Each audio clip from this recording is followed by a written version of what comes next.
Hello friends, thanks for watching my videos. Today I have Samsung Note 10. Back glass is broken. I will show you how you can replace quickly in 2 minutes. Keep watching and don't forget to subscribe my channel. First I will use with this blade.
After remove back glass, you can put the new one.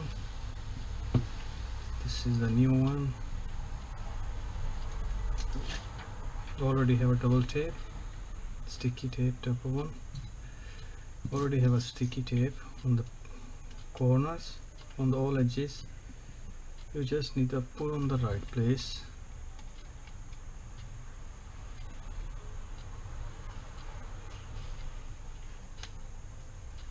Yeah, and after press from the sides, all the corners.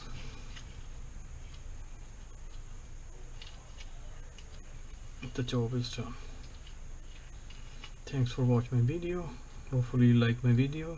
Don't forget to subscribe my channel. See you in the next video. Bye.